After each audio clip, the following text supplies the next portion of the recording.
Stħarriġ tal-opinjoni pubblika ta' Dr. Vincent Marmara ppubblikat fuq it-Torċa u ieħor fuq il-Malta Today taw prattikament riżultat identiku ta' fiduċja b'saħħitha fil-Prim Ministru Robert Abela u l-Partit Laburista.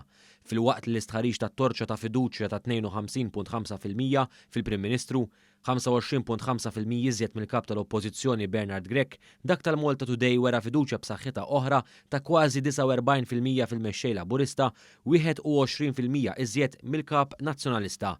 Meta niġu għal partiti politiċi ewlenin f'pajjiżna, kemm it-Torċa u l-Malta Today irrappurtaw distak ta' madwar 46,000 vot bejn il-Partit Laburista u l-Partit Nazzjonalista.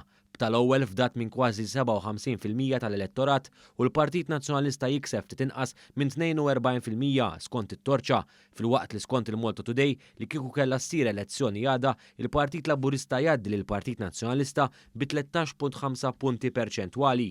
Dan huwa qrib id-distak tat-Torċa li juri 15% differenza bejn il-Partit Laburista u l-Partit Nazzjonalista. Intant l-istħarriġ tat-Torċa li bħal ieħor sar wara l-budget u d-diskorsi taż-żewġ mexxejja fil-Parlament jgħid li l-fiduċja fil-mexxej Laburista hija ferm iżjed b'saħħitha fost il-votanti Laburisti fl-2017 milli l-fiduċja tal-votanti Nazzjonalisti fl-2017 fil-Kap Nazzjonalista.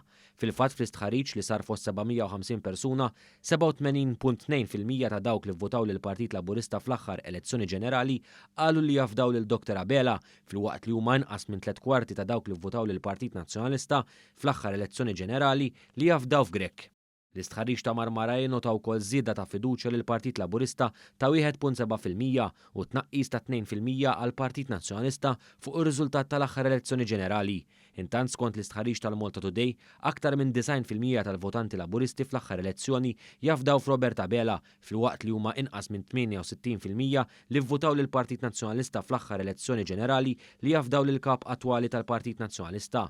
L-istħarriġ tal-Malta Today juri li l-Prim Ministru jgawdi fiduċja fuq il-kap tal-Oppożizzjoni fost il-kategoriji kollha ta' fost dik l-iktar żagħżugħa, jiġifieri dawk li jgħoddu bejn is-16 u l-35 sena, Dr. Abela jgħaddi lil Grech b'26% fejn il-mexxej Laburista jġib kważi 41% u Grech jikseb inqas minn 15%.